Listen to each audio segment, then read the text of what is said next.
Federal Drive is presented by GEHA, Government Employees Health Association, proudly providing health and dental benefits to federal employees and their families. Visit GEHA.com. The Trump administration and Congress are weighing changes that could reshape how the Federal Emergency Management Agency prepares for, responds to, and helps communities recover from disasters.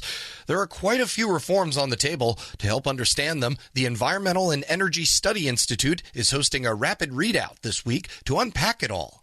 For more info, Federal News Network's Jared Serbu spoke with Daniel Bresette, who is president of the EESI. We will be hosting an online briefing called a Rapid Readout on Thursday afternoon. It's called The Future of FEMA.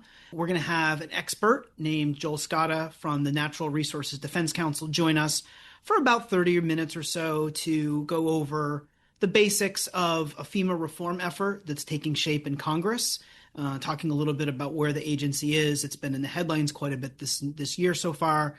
And do that in a way that, is oriented toward helping policymakers and congressional staff in particular sort of catch up on developments of late and do so in a pretty quick way. What are some of those biggest questions that you see cropping up from lawmakers and their staffs in this specific FEMA and emergency management space? So I think there's a general understanding and recognition on Capitol Hill on a bipartisan basis that disasters strike where disasters strike. Disasters don't respect political borders, and whether it's flooding or hurricanes or wildfires or other types of disasters, the capacity that communities and states need to prepare for and recover from those disasters is simply too great without a strong federal role, a federal agency. FEMA's been in the news, like I said, quite a lot this year. Earlier this year, there were some unfortunate news cycles about potentially eliminating the agency. And I think, sort of a general worry and concern about the future of the agency combined with a genuine need to improve the agency. The agency's been improved over time, over the years many times, typically after something has happened and people have realized better ways of doing things and how to make the agency more efficient and more functional and more responsive to the needs of communities and people who are trying to recover. I think it's probably a combination of those things. And on a bipartisan basis, there's some legislation coming together, primarily in the House of Representatives, but I think there's general bipartisan interest in both chambers. Yeah, and considering that there does seem to be a pretty solid consensus on Capitol Hill that there is a federal role for sure in disaster response in the future, that maybe takes the possibility of FEMA or something like it being eliminated completely off the table.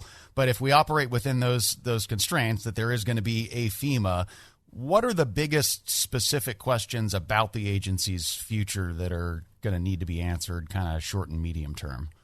Sure. And I think, one of those big issues is sort of ongoing funding and staffing capacity to ensure that the agency is prepared. There has been, the agency does more than just the recovery. They also are engaged on the preparedness side of things as well, and ensuring that those critical programs are around and are available when people need them. The best time to prepare for a disaster is before it strikes, and unfortunately, that's difficult to do for a lot of states and communities with limited capacity, and whether it's financial capacity, technical capacity, or otherwise.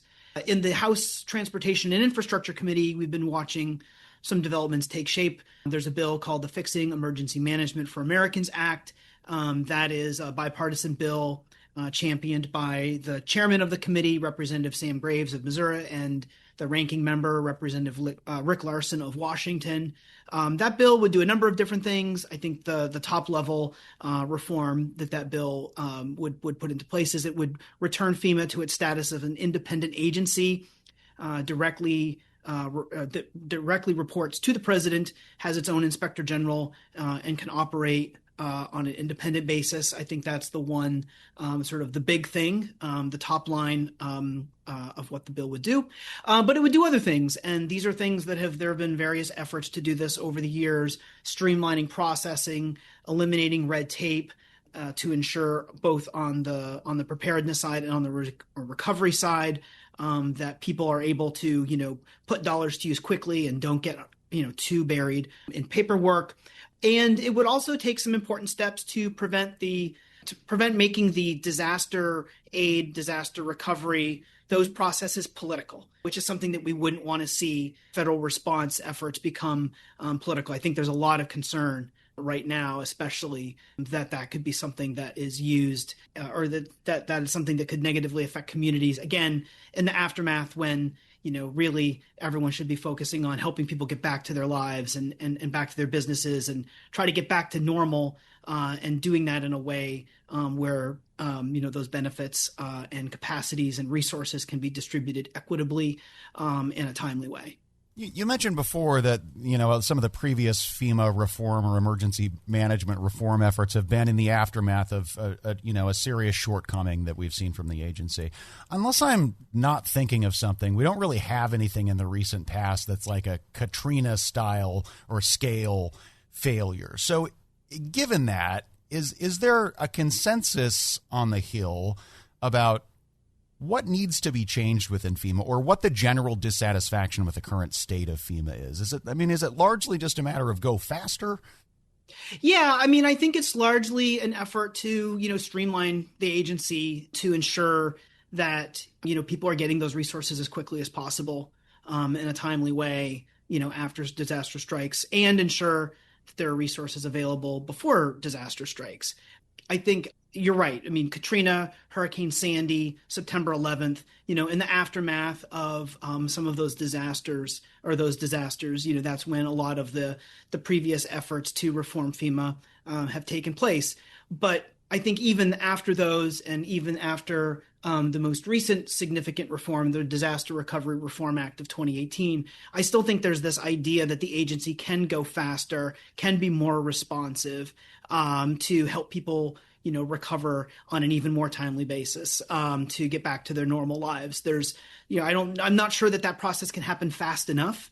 And I'm pleased that there seems to be some interest in keeping it that, doing their best to make the agency as responsive as possible. But yeah, I think it's probably, like you said, it's not because we're, in the aftermath of a Hurricane Katrina once again, but, given potential uncertainty for the future of the agency, I'm pleased that, on a bipartisan basis, members of Congress are coming together to take a close look at the agency, talk to stakeholders, understand how the agency could be more responsive, and then hopefully do something about it. And I should ask before we let you go here, does EESI take any particular views on, the direction that reform should take here, or do you see yourself largely playing more of a convening role here for this conversation?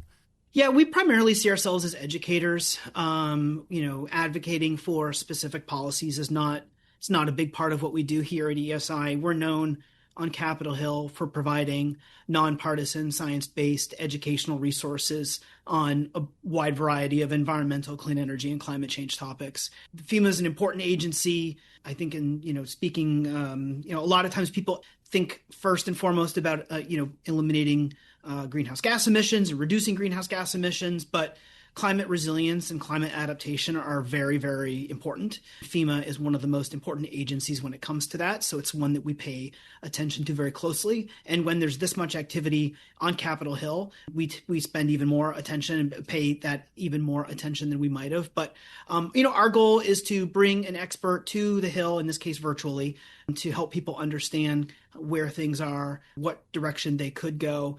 But we won't be doing it we won't really have an advocacy position that we're working for other than a recognition that this is a really important agency, even though it could be improved, a really important agency that helps people when they need it most. Daniel Bresette is president of the Environmental and Energy Study Institute, speaking there with Federal News Network's Jared Serbu. We'll post this interview along with a link to more information about tomorrow's live cast at federalnewsnetwork.com/Federal Drive. Phil McNamara, former Assistant Secretary for Administration at the Department of Transportation, emphasizes that in government, relationships matter more than titles. On this episode of Lessons in Leadership, McNamara shares how he's led large teams, navigated the future of work, and built trust across agencies. In conversation with Shane Canfield, CEO of WEPA, he offers practical insights on leading with humility, empathy, and clear communication in today's complex federal landscape. Hello, and welcome to the Lessons in Leadership podcast. I'm your host, Shane Canfield, CEO of WEPA. Today, I'm joined by Phil McNamara, former Assistant Secretary for Administration at the Department of Transportation. and also former Assistant Secretary for Intergovernmental Affairs at the Department of Homeland Security. Welcome, Phil, and thank you for joining me. Thank you so much, Shane. You've spent time leading in multiple agencies, including both DHS, DOT.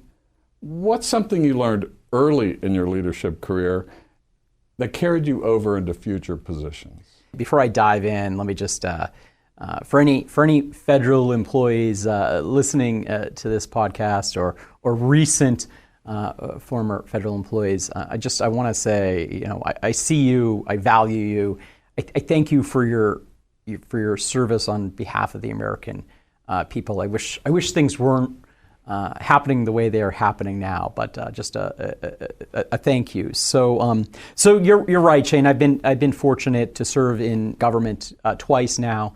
If there's one thing that really kind of speaks to leadership philosophy, it's to listen first. I think back to onboarding at Homeland Security in 2009. Right, I was coming from politics. I was in my mid 30s at that point. I learned you have to listen first. There's always pressure to immediately sort of make your mark. But, I think if you take the time to listen to people, whether that's career staff, whether it's, external stakeholders, build the trust, you will then be set up for sort of longer term success. And, whether it's, responding to, a crisis or just responding to, an employee concern or trying to drive, some sort of, initiative, employees, they want to be seen, they want to be heard, they want to be respected. So I think that it's that foundational lesson. In your time in government, you've also held multiple different roles where you were managing personnel, as you've been talking, but personnel and HR policies. Yeah. And how did those kinds of people-driven positions affect your leadership style?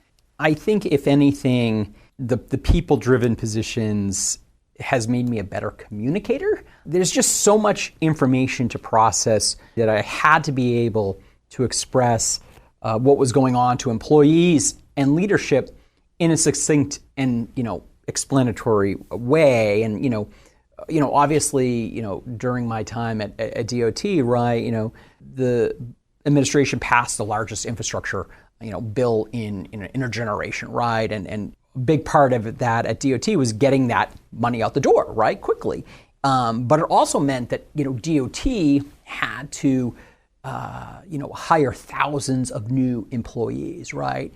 Here I was, right? I had to learn about all these hiring authorities that we could figure out a way to expedite hiring and meet the demands of what the administration wanted us to get accomplished. And I couldn't go to Secretary Pete, right, and start talking to him about the intricacies of Title V or OPM regulations for delegated hiring authorities and everything that was entailed there, in the same way that I could talk to my HR directors about that, right? So I had to find a way to, get the information to where it needed to be in the form that was most useful to the audience, right? It's sort of like, what is your audience, right? And I think that really helped me cut through what was necessary and what was sort of, fluff. Absolutely, I agree with that completely. And was there a time when you had to make a difficult decision as a federal leader? And if you could unpack that a little bit, how did you work through that challenge? Looking back, I think one of the hardest things we dealt with was in 2021, as we were sort of, we were all remote. We still had thousands of air traffic controllers that had to report on site. But for the most part, DOT we were doing this remotely. And so, how were we going to bring employees back to the office in a safe way? It really challenged me to think sort of more holistically, realize there's not one answer. It made me be more flexible. We had thousands of employees who now had been, working remotely for 18 months. How were we going to bring them back? And I really relied on my team to be my sounding board, to help craft the best approach possible. where I sat, right, I had the competing demands of balancing the employee concerns with the administration's priority, right? So I think it was very challenging. Employees and people are an agency, a company, an organization's most valuable asset, right? And so, I was deeply, deeply committed to ensuring that we did this in a way that was sort of very employee-centered. That, I think, was one of the hardest challenges we solved. And, fast forward now to, 2025 with the Trump administration and just, a full-fledged 5 days a week back in the office. I don't know if anyone's really figured out the magic sauce on this, whether it's the federal government or the private sector. Everyone's still grappling with that. Yeah. If you were to go back to the start of your career, what's one piece of advice that you would give yourself now? The first that's really easy is just to take a long view, right? Which is that, you can get so wrapped up in whatever you're dealing with in the here and now and that day, and then just kind of take a step back and say, will any of that really matter in 5 months or 5 years? And if if it matters in 5 years, okay, yeah, invest the time and the emotional energy into it. And I think the other thing that just I would tell myself, and a constant reminder is, people will say, oh, will you meet with this, young person who's just graduating college and looking for a job, or will you meet with this intern who's down in DC for the summer? And I always say yes. No matter how busy my calendar is, I will always say yes. And what I always tell interns and folks starting out, early in their career here in DC is relationships matter more than titles. Early on, right, you're running this rat race, and you're trying to climb the ladder and get to that next rung, and chase the next cool job title. But I think what truly propels someone's career is the network of people, the colleagues, the mentors, the collaborators you build along the way, and the people you work with, right, today may become your partners down the road. So, relationships matter. Invest in those relationships. You have to show up with respect, shared values, mutual trust. But I'd say invest in relationships is just the constant reminder. Who is one person, it can be somebody you know personally or somebody well-known, who has impacted your leadership style? You're not going to get me to pick my favorite. But, one thing I will say I took away from my most recent boss, Secretary Pete, was just a reminder why we're doing the work we're doing, right? In particular, I think in the federal government, and, it's so easy, right, to talk in either jargon, acronyms, and so, I mentioned earlier the infrastructure law, and, so for instance, there's a brand new grant program in the infrastructure law called the Bridge Investment Program, and it was, I think, $15 billion over 5 years to, essentially repair, rehabilitate poor or at risk of being poor, failing bridges across the country. In the federal government, we can talk about it as the Bridge Investment Program and $15 billion, right? And, what Secretary Pete always challenged us to do is talk about that in ways that average Americans would understand, right? And so what average Americans understand is if they have a bridge in their community and that bridge is frequently having detours or lanes of the bridge have to be sort of taken out of service and that causes delays, well, we can talk about the investment we're making and we're going to repair that bridge and it's going to be more safe and it's going to reduce delays or detours and it's going to save you time on your commute. That's far different than talking about a $15 billion bridge investment program, right? Anytime he would always challenge us just to constantly make the work we're doing matter to the American people. And so that's something that I take with me. Well, this has been absolutely wonderful, Phil. Thank you so much for your time. And thanks to everybody for tuning in. This is Shane Canfield, CEO of WEPA, reminding you to empower your team and embrace challenges. Until next time on Lessons in Leadership. Find the full podcast and future episodes of Lessons in Leadership on the Federal News Network app and anywhere you enjoy your podcasts.